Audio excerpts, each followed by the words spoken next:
warahmatullahi wabarakatuh. Selamat bertemu kembali dengan saya, Siti Malihatun Badriah. Salam sehat, bahagia, dan sukses selalu. Teman-teman yang berbahagia, pada kesempatan yang luar biasa ini kita bertemu kembali. Kali ini kita akan membahas mengenai perbuatan melawan hukum. Apa sih sebenarnya perbuatan melawan hukum itu? Perbuatan melawan hukum ini bisa menjadi dasar bagi suatu gugatan seseorang karena menderita kerugian karena adanya perbuatan melawan hukum seseorang. Kita bisa melihat pasal 1365 Kitab Undang-Undang Hukum Perdata.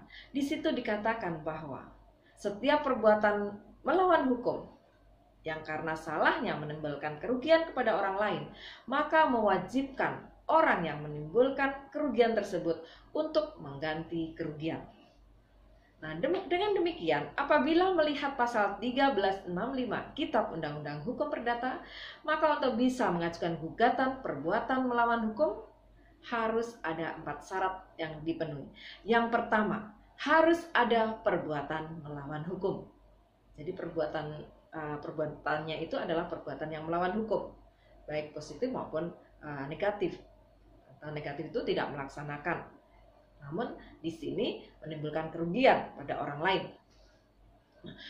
Kemudian karena salahnya, jadi di sini orang yang melakukan perbuatan melawan hukum itu dia melakukan kesalahan, ada kesalahan di sini. Kesalahan itu bisa kesengajaan, bisa juga kelalaian. Kemudian ada kerugian yang timbul pada seseorang yang diderita oleh seseorang. Nah, yang keempat, adanya hubungan kausal atau sebab akibat antara perbuatan melawan hukum dengan kerugian yang timbul. Pada masa dahulu, perbuatan melawan hukum ini hanya apabila ada suatu perbuatan yang melanggar undang-undang. Nah, dengan perbuatan melawan hukum itu hanya mencakup perbuatan yang melanggar undang-undang, maka banyak gugatan-gugatan ke pengadilan yang akhirnya tidak berhasil.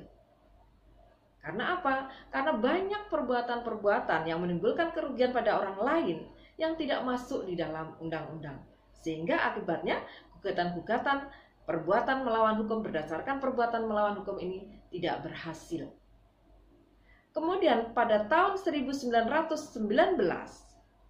ada suatu peristiwa, ada suatu perkara atau kasus di pengadilan antara Lindenbaum dan Cohen. Nah, dalam hal ini Cohen sudah meminta seseorang, yaitu karyawan dari Lindenbaum, dia membayar karyawan tersebut dan meminta supaya dia memberikan keterangan segala sesuatu yang berkaitan dengan percetakan Lindenbaum. Dan ini akhirnya menimbulkan kerugian pada pihak Lindenbaum, sehingga kemudian diajukan ke pengadilan. Dan kemudian oleh Huckrat diputuskan bahwa ternyata memang tidak hanya perbuatan melanggar undang-undang, tetapi juga perbuatan yang melawan hukum yang bukan melanggar undang-undang.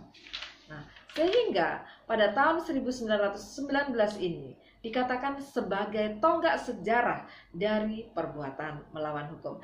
Jadi setelah itu, setelah kasus Lindenbaum dan Cohen ini, setelah ada putusan Huckrat tahun 1919, maka perbuatan melawan hukum itu tidak hanya perbuatan yang melanggar undang-undang, tetapi perbuatan yang melanggar kesusilaan, melanggar hak orang lain, kemudian bertentangan dengan kewajiban hukum dari si pembuat atau orang yang melakukan perbuatan tersebut, kemudian bertentangan dengan kepatutan yang berlaku dalam kehidupan masyarakat, maka di sini dikatakan sebagai perbuatan melawan hukum.